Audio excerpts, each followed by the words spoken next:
Bonsoir fidèles téléspectateurs, chers enfants de Dieu de partout dans le monde où vous nous suivez, que notre Dieu vous bénisse richement.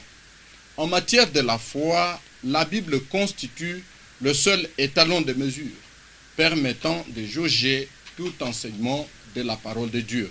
La foi a sa source dans la parole de Dieu. Au sein de la confusion qui règne aujourd'hui parmi nos églises sur beaucoup de thèmes bibliques, pendant que plusieurs prétendent détenir la vraie interprétation des Saintes Écritures, comment lire et étudier notre Bible tout en évitant de tomber dans les mauvaises interprétations qui sont souvent la cause de fausses doctrines? Comment nous prévenir des fausses interprétations tout en écoutant un prédicateur quel qu'il soit? Et quelle est la meilleure façon de se garder du fanatisme aveugle? La dernière question de la série, comment reconnaître la vraie interprétation et y prêter foi? Chers enfants de Dieu, nous avons le pasteur Yves Kalombo sur ce plateau pour parler avec lui du thème « Les principes qui servent à examiner les Écritures ou la parole de Dieu ». Pasteur Yves, bonsoir. Bonsoir. Vous allez souffler un petit moment, le temps pour moi de rappeler à tous ceux qui nous suivent qu'à ma droite se trouve Prince Ouachini. Bonsoir Prince. Bonsoir. C'est un plaisir de vous compter au nombre de ceux qui sont avec nous sur ce plateau. Pasteur Yves, je reviens à vous directement pour vous poser une question directe. Comment nous pouvons lire et méditer notre Bible tout en évitant de tomber dans les mauvaises interprétations? Parce que nous savons que ce sont ces mauvaises interprétations qui sont à la base de toutes les fausses doctrines qui courent, qui gangrènent les milieux de nos églises. C'est une très belle question. Nous saluons tous les téléspectateurs. La question, elle est bien posée. Mais la première chose que nous devons souligner, parce que vous l'avez dit dès le début, vous avez expliqué que la Bible est l'étalon de mesure pour jauger, n'est-ce pas, tout enseignement de la parole de Dieu. Alors, je m'en vais lire dans la Bible ici, dans le passage de 2 Pierre, chapitre 1er, je vais lire le verset 19 à 21. Là, il est écrit ceci.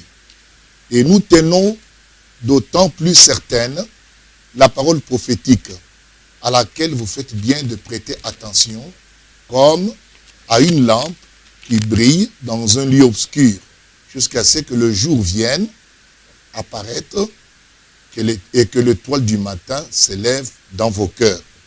Sachez tout d'abord vous-même qu'aucune prophétie de l'Écriture ne peut être un objet d'interprétation particulière, car ce n'est pas par une volonté d'homme qu'une prophétie a jamais été apportée, mais c'est poussé par le Saint-Esprit que les hommes ont parlé de la part de Dieu. Alors évidemment, j'ai dû faire lecture de cette écriture pour d'abord préciser que les Écritures, selon l'apôtre Pierre, il considère ça comme une lampe qui brille dans un milieu obscur. Alors, les Écritures réellement sont comme une lampe qui veille, une lampe de veille. Et cette habitude de consulter les Écritures n'a pas commencé aujourd'hui. Depuis des temps bibliques, c'était ça qui procédait. Nous allons donner l'exemple, par exemple, de Daniel, lorsqu'il était, par exemple, à Babylone. Là-bas, nous voyons que Daniel a pris le temps de lire les livres du prophète Jérémie pour connaître combien de temps devait-il rester à Babylone et quand est-ce qu'il fallait quitter, partir. Et nous voyons qu'il sondait les Écritures. Et l'ange est venu, quand l'ange est venu le visiter, l'ange Gabriel bien sûr, et il va commencer aussi à lui préciser certaines choses qu'il a dû écrire.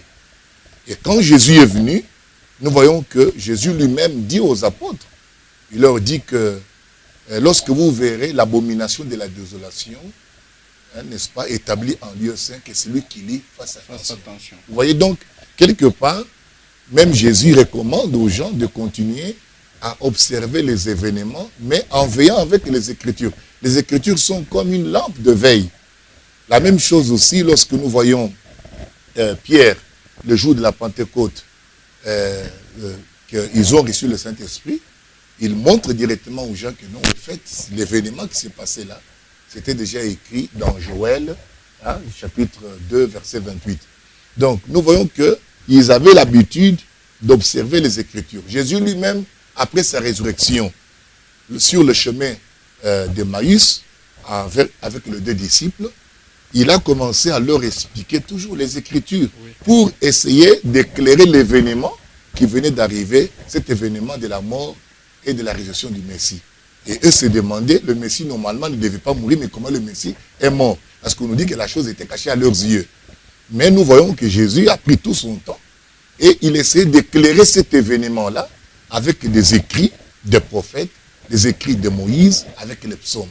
Donc, vérifier dans les Écritures, c'est vraiment un principe qui existait depuis longtemps. Pourquoi? Parce que les Écritures saintes, c'est vraiment la parole écrite de Dieu. Et cette parole, elle est infaillible. Jésus a dit que le ciel et la terre passeront, mais la parole ne passera pas. Évidemment, en parlant des Saintes Écritures. Donc, nous savons tous que les Saintes Écritures parlent exactement de la parole. Donc, c'est la parole de Dieu même consignée pour nous, consignée pour l'homme. Ce qui fait que, et puis la parole de Dieu est la source même de la foi. Donc, c'est ce qui fait que nous devons veiller pour que la source ne soit pas altérée. Parce que si la source est altérée, notre foi ne sera plus authentique. Il faut une foi pure. C'est ainsi que, donc, dans un premier temps, comme je viens de le dire, c'est de confirmer aux gens que le principe, il est celui de demeurer avec les Écritures. Parce que même les prophètes, même quand les mages sont venus voir l'enfant Jésus et qui sont arrivés à Jérusalem, ils ne savaient pas là où était Bethléem, etc. Ils ont posé la question, personne ne connaissait. Le roi a dû demander aux scribes, il dit que cherchez un peu pour moi, où est-ce que le Messie devait naître. Et effectivement, ils sont allés encore une fois vérifier l'événement en question dans les Écritures.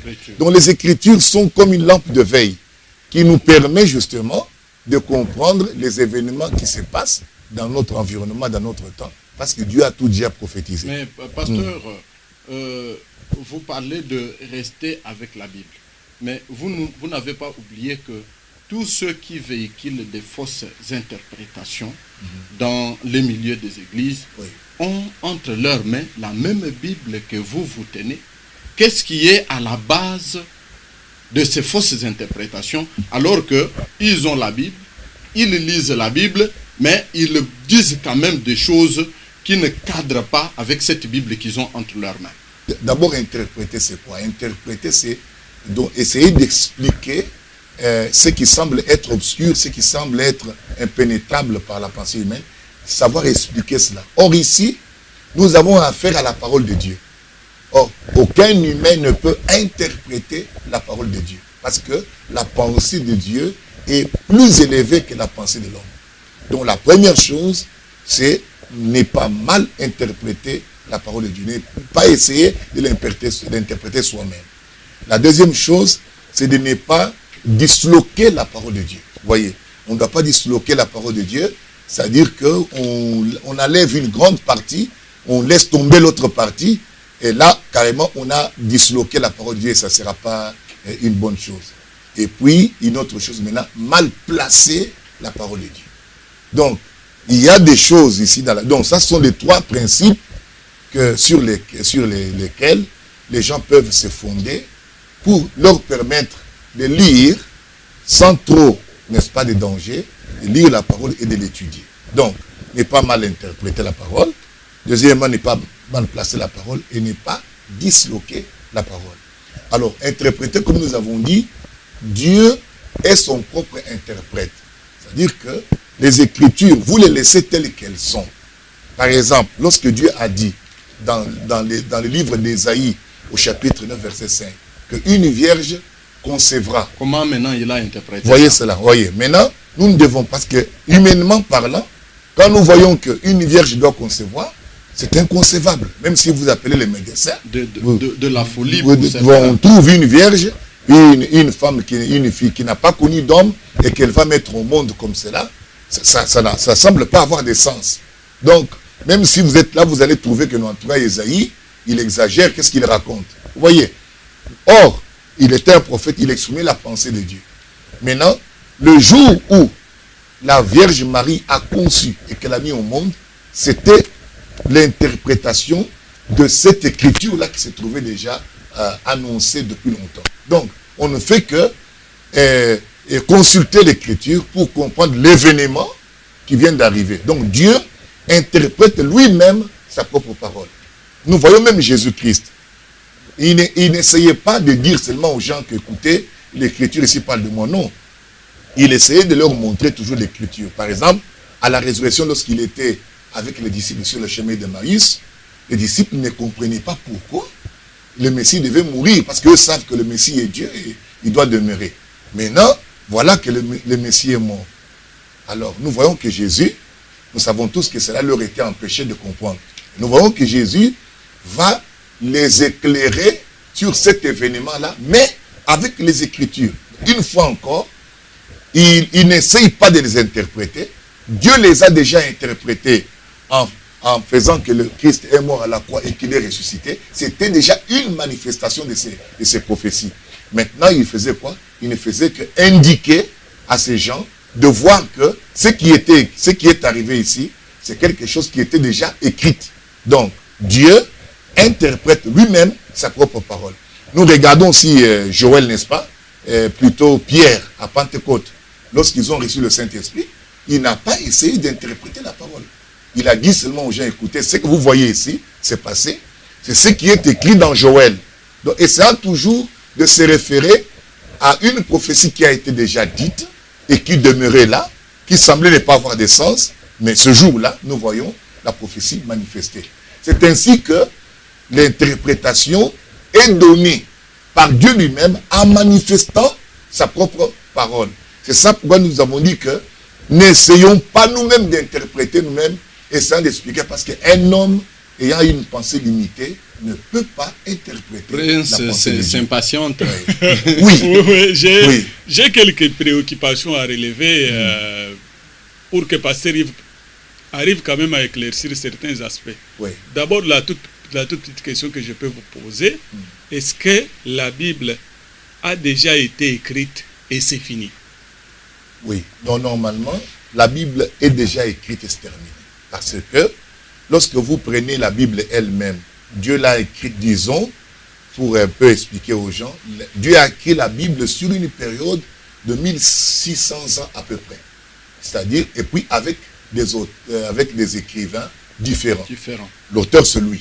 Mais il utilise les hommes. La Bible dit que c'est poussé par l'Esprit que les hommes ont parlé de la part de Dieu. Ils ont écrit de la part de Dieu. Donc, et puis, Paul nous dit que l'écriture est inspirée. Alors, nous savons que c'est la parole de Dieu et que la Bible est déjà écrite et on ne peut plus ajouter. On nous dit ici dans Apocalypse 22, 18, il est dit, je le déclare à quiconque entend les paroles de la prophétie de ce livre. Si quelqu'un y ajoute quelque chose, Dieu les frappera de fléaux décrits dans ce livre. Et si quelqu'un retranche, n'est-ce pas, quelqu'un retranche quelque chose des paroles du livre de cette prophétie, Dieu retranchera sa part de l'arbre de la vie et de la ville sainte décrit dans ce livre. Donc, le livre, on ne peut plus ajouter des retranchés. Mais vous allez remarquer que quand on termine l'Ancien Testament, Dieu ne dit pas ça.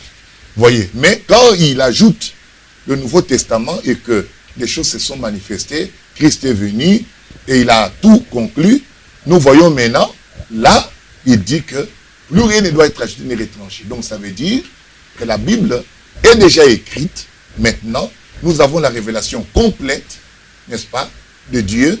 Aujourd'hui, si quelqu'un a une révélation, cette révélation doit être contenue déjà dans les Écritures. Et tout ce qui est en dehors des Écritures, c'est justement sur cet élément de révélation que je vais placer ma question, parce que vous avez déjà relevé quelque chose de très important que j'ai noté ici, vous avez dit. Oui.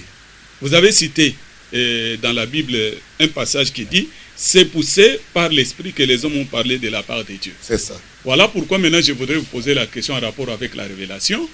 Est-ce que la révélation est plus forte que les Écritures?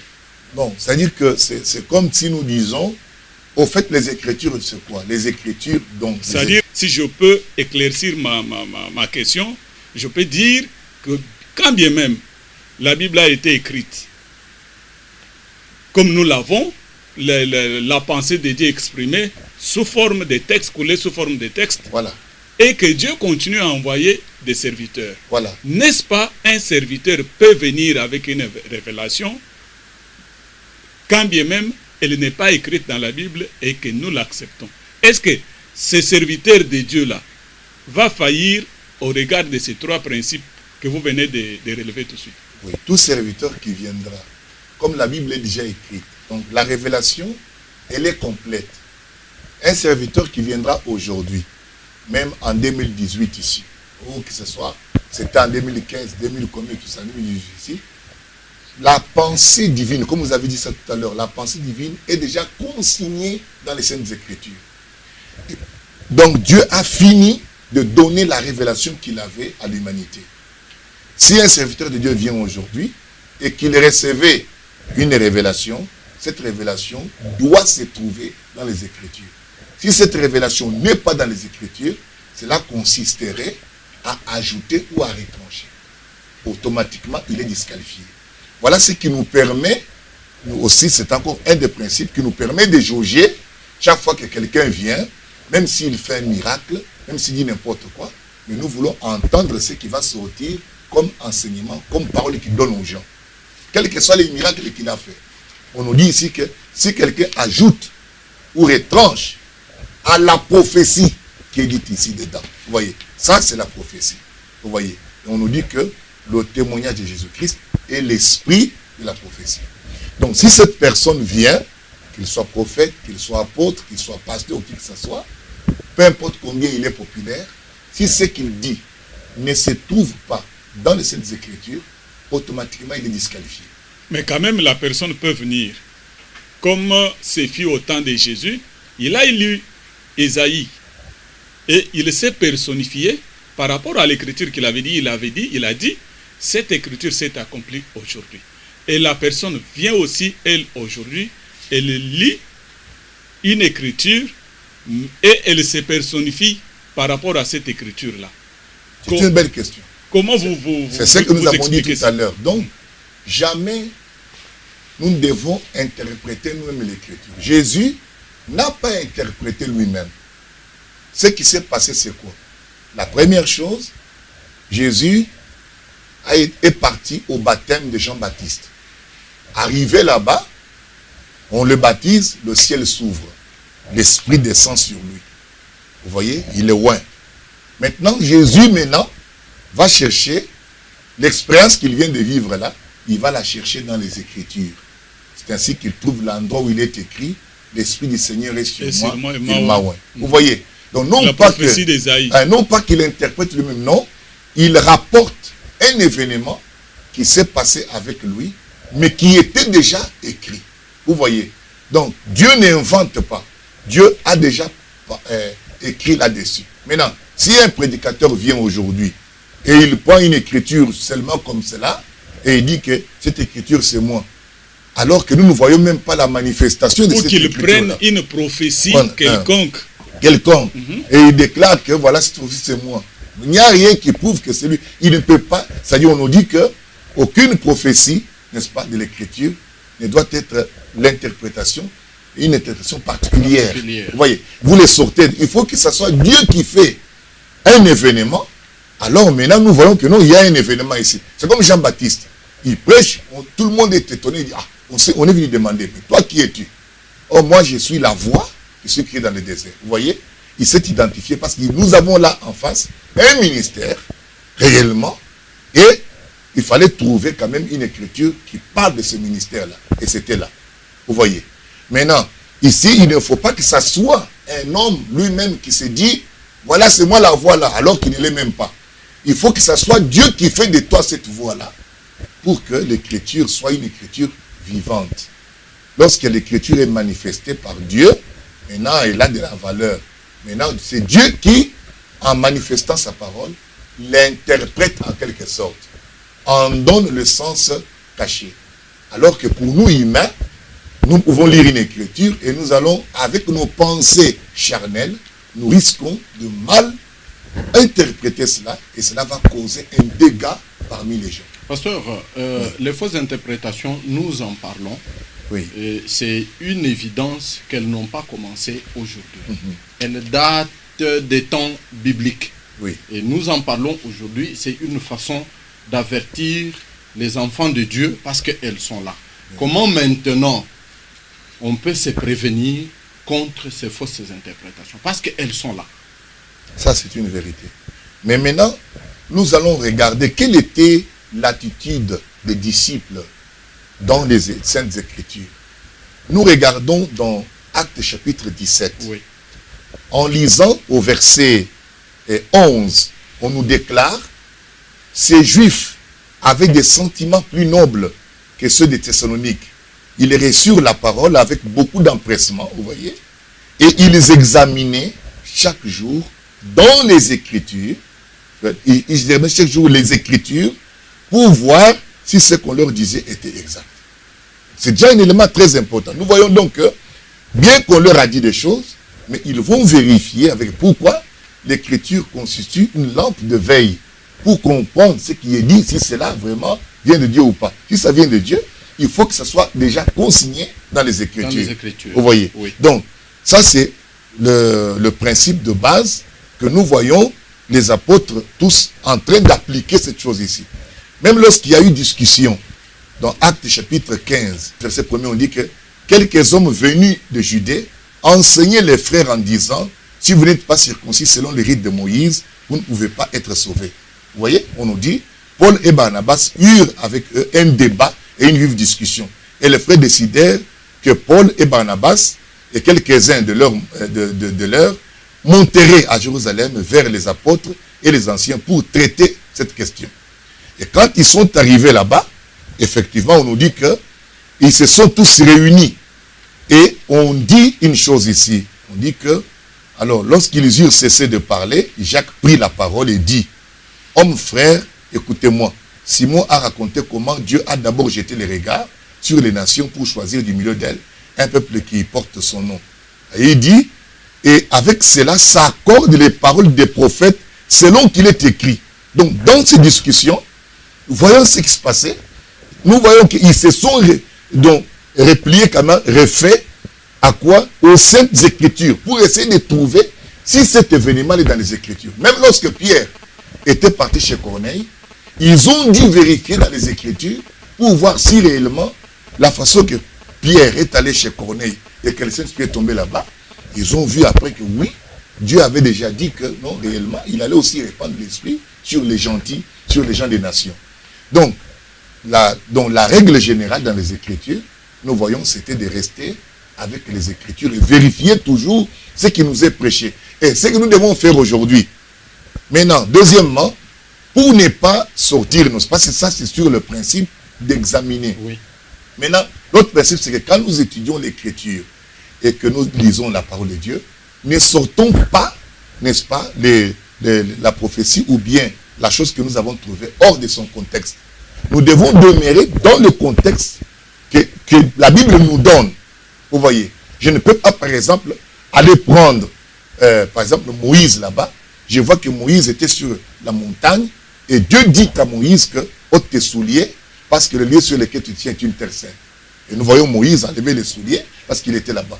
Mais lorsque nous revenons maintenant, quand je lis cette écriture-là, je ne peux pas commencer à l'appliquer seulement comme cela. Non, non.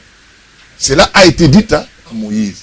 Mais ici, chez moi, pour que je l'applique, il faut que j'ai une écriture qui me dit de l'appliquer. Vous voyez.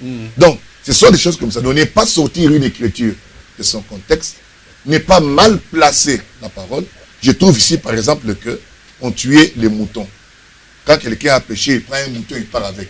Si aujourd'hui, maintenant, je prends un mouton, moi aussi, je dis non. C'est écrit dans la Bible. C'est écrit, moi aussi, je vais tuer le mouton. Vous voyez que là, je suis en train de mal placer la parole. J'oublie que vous avez l'Ancien Testament et que vous avez le Nouveau Testament et que ici, les sacrifices qui étaient dans l'Ancien Testament représentaient Christ. Et Christ est déjà mon agneau. Je n'ai pas besoin de chercher un agneau. Jésus est l'agneau de Dieu qui ôte le péché Pasteur, du je monde. vais rebondir sur l'aspect de sortir une écriture ou une déclaration de son contexte. Oui. Vous allez souffler un petit moment, le temps pour moi de rappeler à tous les enfants de Dieu, les téléspectateurs qui nous suivent. Vous nous avez pris en cours, c'est donc votre programme, votre émission Dimension prophétique. Nous sommes en train aujourd'hui encore de recevoir le pasteur Yves et nous parlons avec lui des principes qui servent à examiner les Écritures ou la parole de Dieu. Vous parliez tout à l'heure de sortir une écriture de son contexte. Je veux qu'on passe à un cas pratique. William Branham fait une déclaration. Il dit, si un homme vous disait que frère Branham est mort, ne le croyez pas. C'est une déclaration. Littéralement, il l'a dit comme ça. Et on s'est saisi de cette déclaration. On fait une doctrine tout autour. William Branham n'est pas mort, il est ressuscité. Alors c'est dit. Pasteur, on est dans le contexte ou on est sorti du contexte? On est sorti du contexte parce que c'est une déclaration d'une personne. Nous n'avons pas une écriture qui nous dit cela. C'est-à-dire qu'il a fait une déclaration à lui. Et le danger, c'est quoi? C'est-à-dire que lorsqu'on est fanatique et qu'on ne vérifie pas avec les Écritures, on va prendre ça et on va s'éloigner. La deuxième chose, c'est laquelle? Une autre chose très importante que nous devons souligner pour les gens. C'est que la Bible, vous devez savoir, la Bible parle de qui et de quoi. Vous voyez? Donc, la Bible ne parle pas de Kimbangu, de Marie, de Barnum, non. La Bible parle de Christ. Donc, toute la Bible ici, le thème principal, c'est Christ. C'est la Genèse à l'Apocalypse. De Genèse à l'Apocalypse. Il s'agit de Christ. La personne de Christ. Et Dieu se reflète au travers de Christ. Il se fait connaître au travers de Christ. Tout ce que Dieu parlait dans l'Ancien Testament, il parlait justement en pointant tout vers Christ. Et quand Christ est venu, il était la manifestation visible, physique de Dieu. Et que toute la Bible ne parle que de Christ. Donc, si vous lisez un verset et que vous ne comprenez pas que ce verset doit être tourné vers Christ, alors là, vous avez mal lu. Vous voyez, je ne peux pas prendre un texte là-bas, l'appliquer à un certain prophète Kayembe ou bien un truc de... Non, non, non. La Bible parle de Christ, Jésus-Christ. Et la Bible ici appartient à Dieu. Et Dieu a écrit sa Bible, il est le seul qui peut l'interpréter. Donc, déjà, comme je dis, c'est un élément important, savoir de qui la Bible parle. On n'aura pas la confusion. La Bible parle de Christ, ce n'est pas quelqu'un d'autre. Donc, toute la concentration, tout ce que nous avons à faire, c'est de retrouver que dans ce que nous lisons, on parle de Christ, c'est lui le Messie, c'est lui le Sauveur, c'est lui Dieu, c'est lui... Tout parle de lui.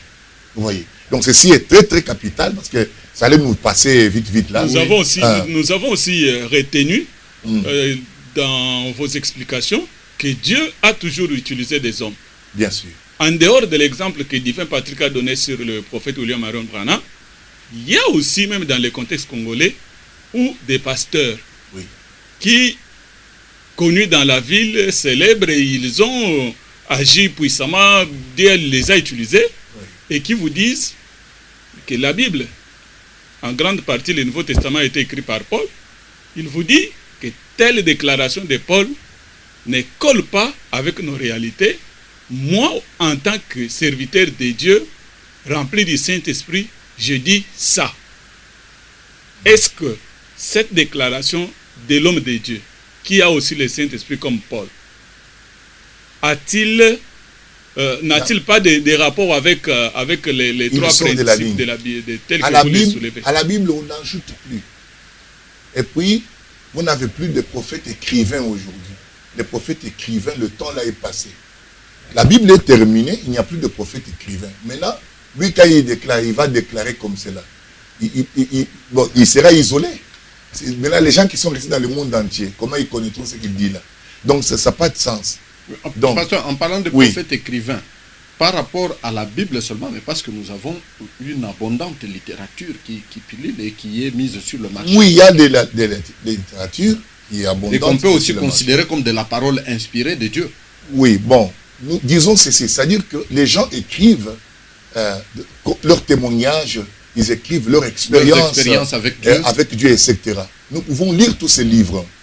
Mais chaque fois que nous lisons un livre, nous devons revenir toujours aux Écritures. De peur, on doit le ramener à la Bible. On doit ramener ça à la Bible. Ce que dit cette personne, c'est comme si j'étais avec lui en train de prêcher. Un livre, c'est une prédication faite. Quand il lit, il est en train de tout ce qu'il a écrit là, je vais vérifier ce qu'il a dit là, si cela est vrai. Je le compare toujours avec l'Écriture. Donc l'Écriture, comme vous avez dit au début, quand vous avez annoncé l'émission, c'est les talons de mesure qui nous permet de jauger l'enseignement ou le dire de n'importe qui. Donc c'est la seule façon, et nous devons veiller. Et Jésus veut que nous puissions veiller, parce qu'il lorsqu'il dit aux apôtres, il dit que celui qui lit fasse attention, en parlant de l'avènement de Titus qui viendra détruire le temple. Oui. Ils sont restés en train de lire. Quand ils voient un événement, ils regardent carrément les Écritures. Vous voyez. Donc, ici, nous avons compris une chose, que nous avons le principe de vérifier vraiment dans la Bible. C'est un principe sacré. Même Jésus-Christ, on vérifiait ce qu'il disait ici dans la parole. C'est pas pour rien qu'on l'attaquait, que non, toi tu ne respectes pas le sabbat. Il ne disait pas pour dire. Ils sont allés voir que le sabbat doit être respecté. Mais lui guérissait les gens le jour du sabbat. Et c'est que les autres, eux, ne comprenaient pas. Et il essaie de leur expliquer ça, bien sûr. Donc, nous voyons, donc je donne cet exemple en disant que même Jésus, on vérifiait ce qu'il disait et c'était conforme. Même quand Jésus est venu devant les gens, il a dit, l'Esprit du Seigneur est sur moi. La Bible dit qu'on lui a remis le rouleau du prophète Ésaïe. C'est ça qu'il a lu pour identifier l'événement qui était arrivé sur lui, cette expérience. Donc, quelle que soit l'expérience que quelqu'un va vivre, il faut que cette expérience soit conforme aux Écritures. Vous voyez, quelqu'un peut dire, oh, j'ai vu Marie, oh, j'ai vu un ange. Bon, vérifions si c'est que toi tu as vu là, ce qu'on t'a dit là, où est-ce que cela se trouve. Si ça n'y est pas, ça n'y est pas. Vous voyez. Donc, clairement, c'est déclassé. Donc, toute expérience doit être amenée aux Écritures. Vous voyez. Ce n'est pas l'Écriture qui est ramenée à l'expérience. Non, non. Toute expérience doit être ramenée à l'Écriture. Et si l'expérience ne concorde pas avec l'Écriture, c'est annulé. Mais moi, je comprends. J'essaie de comprendre ce que vous êtes en train de dire, pasteur, avec la Bible elle-même lorsqu'il est dit que mon peuple périt faute de connaissances. Oui. Il y a des fidèles qui sont des fois manipulés et victimes de certaines pratiques juste parce qu'ils n'ont pas de connaissances de la Bible. Exact. Vous verrez, vous avez raison. Vous allez voir un serviteur de Dieu qui se place sur un seul verset, une pensée retirée d'un verset, et je peux prendre un exemple. Oui. Il prend un verset où il est dit, tel prophète, lorsqu'il avait prié pour telle personne, il l'avait embrassé. Alors, lui aussi, à ce moment-là, il dit qu'il va embrasser la femme d'autrui. Bon, comment ça doit se passer normalement pour que la personne arrive à comprendre la Bible? Comment il s'interprète? Oui, c'est ce que nous avons dit tout à l'heure. Voilà, comment Paul et Pierre pouvaient expliquer quelque chose encore là-bas. Dégager la compréhension. Il est écrit dans la Bible ici, saluez-vous par un saint baiser. Vous voyez, c'est écrit. Cela est vrai. Mais, avec l'histoire, les gens ont cherché dans l'histoire, on a trouvé que, au fait, le baiser là, c'est donné à la nuque. Vous voyez, c'est donné à la nuque. Vous voyez, si vous n'avez pas cette connaissance-là, vous risquez d'aller donner le baiser sur les lèvres de quelqu'un. Ça sera carrément hors de la parole du Seigneur.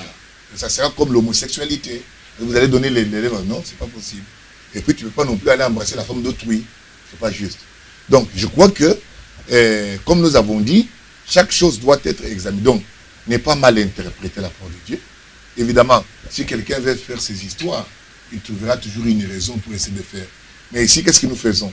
Nous essayons de donner les principes qui permettent à la personne qui est sincère, à la personne qui veut connaître, de bien naviguer en lisant, en étudiant la parole.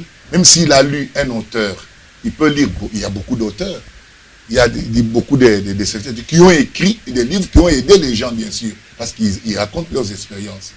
Mais vous devez toujours amener cela aux Saintes Écritures. Parce que si ce n'est pas les Écritures, vous tombez dans une fausse, vous allez faire fausse route. Donc, les dangers aussi, c'est quoi? Donc, nous avons dit, n'est pas mal interpréter, n'est pas mal placer la parole, n'est pas disloquer la parole. Essayons d'expliquer encore quelque chose. C'est-à-dire que, une fois que la parole est mal interprétée, vous allez croire dans une fausseté. Et quand vous allez dans une fausseté, vous ne pouvez pas avoir la foi. Votre foi est carrément biaisée. La même chose quand vous placez mal la parole, quand vous disloquez la parole, automatiquement. Donc, c'est-à-dire que nous voulons que la source, n'est-ce pas, dont s'inspire la foi, la source doit être pure.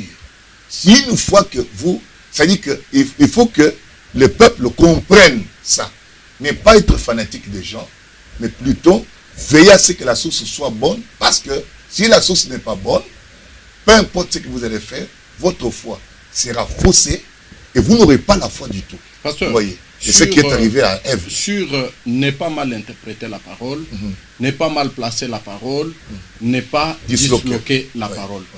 Montrez-nous, montrez à ceux qui vous suivent la communauté qui a à elle seule la véritable interprétation de la parole de Dieu. Non. Ou la personne, ou le serviteur de Dieu qui a toute la vraie interprétation de la parole de Dieu. Il n'y a personne, comme nous avons dit, il n'existe aucun homme qui puisse interpréter Dieu. Dieu ne l'interprète pas. Dieu s'interprète lui-même lorsque sa parole s'accomplit. C'est ça l'interprétation qu'il donne lui-même de sa parole. Et ceux qui considèrent la prédication comme l'interprétation de la parole de Dieu? Oh non, non. Une prédication, c'est un commentaire. L'interprétation, ici, comme nous sommes en train de dire, c'est-à-dire que la pensée de Dieu est tellement profonde et élevée, ça nous dépasse, que nous ne pouvons même pas comprendre. C'est comme j'ai dit tout à l'heure, lorsque Dieu disait qu'une vierge concevra. Personne ne comprendra ça. Si vous allez chez les médecins, ils vont dire non, ça ne nulle part, ça ne peut pas se faire. Personne ne peut. Donc, la pensée de Dieu, l'homme ne peut pas l'interpréter. Donc, qu'est-ce que Dieu fait? Dieu interprète lui-même sa parole. Comment? En la manifestant. Lorsque la parole s'accomplit, lorsque la parole se manifeste, alors c'est ainsi que nous comprenons la prophétie qui a été donnée. Pasteur, je sens c'est de cette manière-là. Oui. Oui. Suffisamment de la matière. Merci Divin pour la dernière parole. Et je vois que ça, c'est un sujet qui doit être traité dans un contexte, dans une émission bien élaborée. Oui, mais merci Prince. Je disais tout à l'heure, je vois le pasteur avec beaucoup de choses à dire, mais la réalisation nous signale que nous avons épuisé nos 40 minutes en regardant la caméra en face de vous, les fausses interprétations, les principes qui doivent aider à mener une bonne étude de la parole de Dieu. Qu'est-ce que les enfants de Dieu retiennent? Ce que nous devons retenir, nous disons ça aux enfants de Dieu, c'est qu'il y a un principe général. C'est que nous devons nous tenir sur les Écritures, parce que les Écritures sont une lampe de veille. Parce que nous avons lu là-bas, comme Pierre l'a dit, que nous jetons les regards, nous tenons d'autant plus certaine la parole prophétique à laquelle vous faites bien de prêter attention. Il dit comme à une lampe qui brille. Donc l'écriture est une lampe qui nous permet de comprendre les événements prophétiques qui se réalisent, qui se concrétisent. Et nous voyons dans la Bible que même Jésus lui-même a consulté les Écritures, Daniel et les autres, les apôtres. Et nous avons même dit que, regardez, quand Paul prêchait, la Bible dit que les Juifs qui étaient à Thessalonique examinaient les Écritures pour voir si ce qu'on leur disait était vrai. Vous voyez cela. Donc, on leur a, et donc, ils ont examiné dans les Écritures. Nous voyons donc les Écritures constituent pour nous une lampe de veille. Et surtout que nous avons dit que l'Écriture, c'est la parole de Dieu, la parole qui est la source même de la foi. Donc, une fois que la parole est faussée, votre foi est faussée. Voilà pourquoi nous avons cette responsabilité de veiller sur la parole. Maintenant, pour mener bien votre étude, lire la parole de Dieu bien, il y a 3 principes. Il ne faut pas mal interpréter la parole, il ne faut pas mal la placer ni la disloquer. Vous voyez. Donc, laissez ça dans son contexte. Vous pouvez lire les autres livres, les livres des autres prophètes, leur prédication, mais souvenez-vous que vous devez tout ramener aux Écritures. À la Bible, on n'ajoute plus, on ne retranche plus. Ça, c'est la révélation complète de Jésus-Christ. Toute révélation aujourd'hui doit être ici. Si elle n'est pas là, c'est écarté. Que tu sois prophète, apôtre ou qui que ce soit. Voilà ce qu'on pouvait dire. Que le Seigneur vous bénisse richement. Si vous avez apprécié cette émission, nous attendons vos réactions. Merci. Merci beaucoup, pasteur Yves, pour ces éclaircissements. Nous restons avec cette forte attente de vous avoir encore sur cette plateforme de dimension prophétique lors de notre prochaine livraison. Merci également à Prince Ouachini pour cette participation. Amis téléspectateurs, nous sommes donc arrivés pratiquement à la fin de toutes nos 40 minutes de dimension prophétique d'aujourd'hui. L'interprétation de la parole de Dieu était au cœur de notre entretien et le pasteur a dévoilé 3 principes. Ne pas mal placer la parole de Dieu, ne pas mal interpréter la parole de Dieu et ne pas disloquer la parole de Dieu. Une fois cela fait, cela va fausser votre foi. Tenez-vous-en à ça et marchez tout en vérifiant, comme ces disciples qui avaient des sentiments nobles, la parole de Dieu, quel que soit ce qui vous est dit, afin d'être en conformité avec la pensée de Dieu consignée dans sa parole au travers de la Bible. Nous vous disons donc au revoir en disant merci à toute l'équipe de Logos Fontaine qui a travaillé d'arrache-pied pour que ces images puissent vous parvenir. Au revoir une fois de plus et à la prochaine. Bye bye. Bye bye.